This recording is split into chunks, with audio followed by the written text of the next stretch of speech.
everybody. So I wrote a really long post tonight that as I got to the end of it, I realized that I could just get it all done a lot quicker and save us all a lot of time if I just told you what I'm doing. About a year ago, maybe a little less, I got really sick and I could no longer take tasting notes because, well, I couldn't taste anything. And I decided at that point to go ahead and show you a little glimpse into one of my hobbies. And one of my hobbies is going to antique stores and buying old whiskey things. It's like this. It's a bottle. A lot of times I would just go buy whatever bottle I could find that I found interesting. And that was really cool for a really long time, and I'm really happy to have done that. But as with anything, once you get a little bit deeper into something, you start becoming a little bit more selective. You start wanting to get more out of it than just more stuff. And I reached that point shortly after those blog posts. I decided that I was running into a lot of bottles, much like this, that don't have any label on them, which means that I couldn't tell you what was in it. Well, this one I could because it's got a Four Roses logo embossed on it. But other than that, there's a lot of them out there that just say the words, "Federal law prohibits sale or reuse of this bottle." I'll put something maybe over here for that so you can see a good, better picture. All right, so back to what I was doing. So I got to looking, I saw a lot of bottles that I had no idea what was in it. So I'd pick it up, I'd look at it. Oh, well, that's interesting. Oh, it looks like it was made by this company. That's great. Okay, cool. And then I put it back because I had no idea what was originally in the bottle. See, there are a lot of resources on the internet to tell you about who made a bottle and when it was made and bottle dating. And there are a lot of resources that even if there's no label, you can kind of tell, especially if it was made in the 20th century, when the bottle was made and who made it. Because after Prohibition, they were forced to put their permit number on there, and so there was a lot of information on a bottle, and so people who love bottles would go and they would compile this information. Apparently none of them were whiskey fans because they were much more interested in who made the bottle than what was put into it.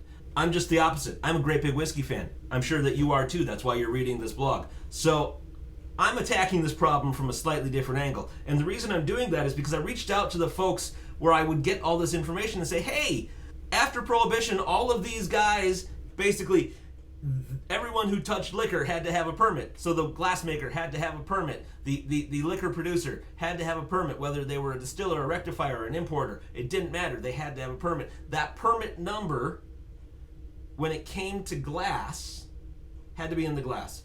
And they all start with things like D- or R- or I-. And after that dash is a 1, 2, or 3-digit code. I've seen 1, 2, and 3-digit. I don't know if there was any beyond that because there were a lot of permits issued. Some of those people made vodka, some made gin, some made whiskey, some made all of them. And so there are a ton of those out there. Occasionally, you get really lucky and you find something with all of its labels on it, which is cool. You know who made this. This is I.W. Harper Bottle and Bond. You look at the bottom and you say, oh, that's very cool. This was made in 1960, and it was made by the Owens, Illinois company, who had permit number 56. What I would do then is I would go to all these resources, all the PDFs I've downloaded, and check to see, okay, which one of these is Owens, Illinois' permit number, because Owens, Illinois was a big bottle producer. They bought a lot of people. Once you bought somebody, you got their number too, right? So I can go cross-reference that, say, okay, they had 56, they didn't have 60. This bottle must have been made in 1960. Bing, done. So that's what I would normally do. But if it didn't have a label on it, I would see D-9 on there and have no idea who that was.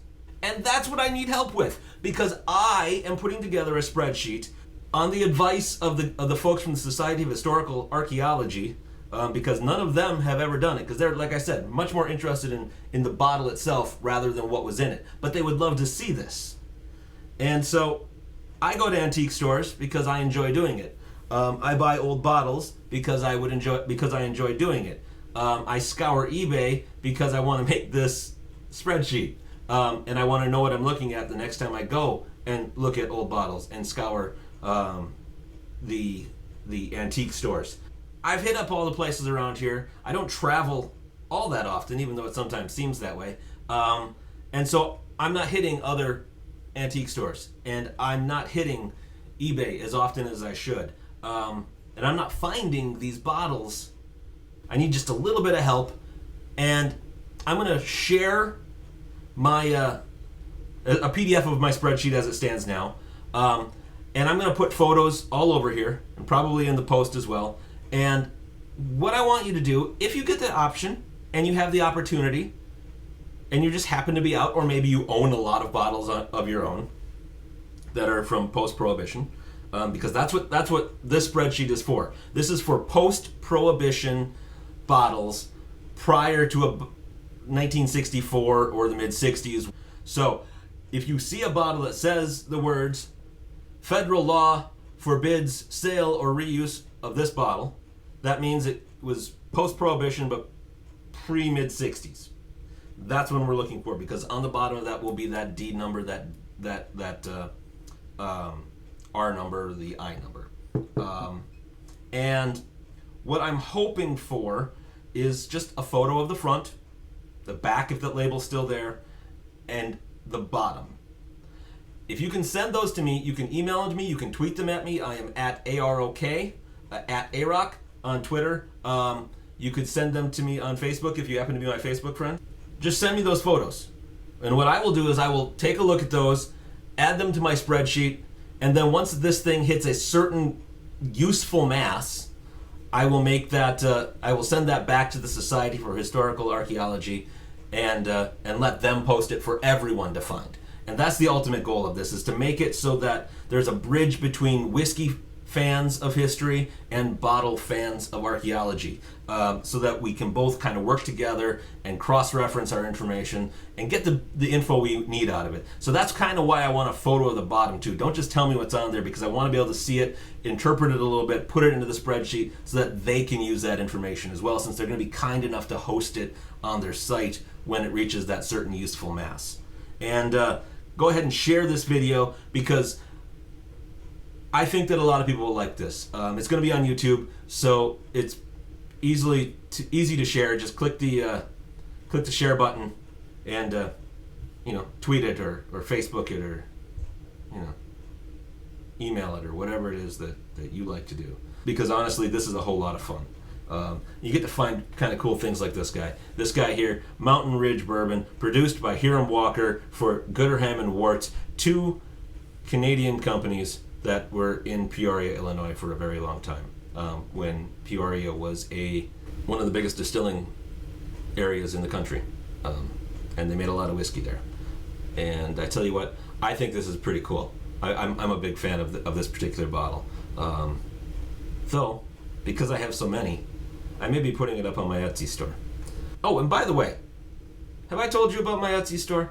I think I have. But if you don't know, go to bourbonguygifts.com. There I put up items that I have created, because the other thing I like to do is make things. And I especially like to make things that have something to do with whiskey. I have bourbon barrel stave coat hooks, candle holders. I have bourbon bung candle holders. I have little crafts made out of them, ornaments that I have drawn. I have magnets. I have whiskey tasting journals that I hand make to order. I have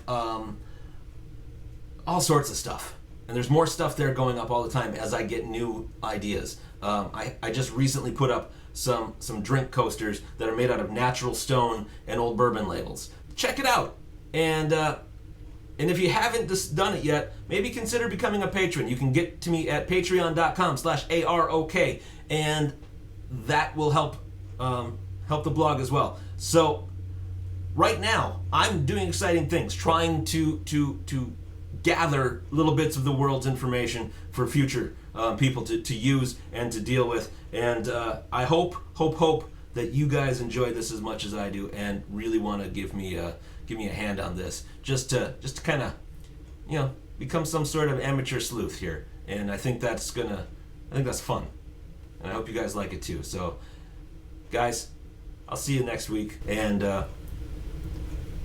be back to writing next time because I understand. I'm a little much to handle in person. All right, later, guys.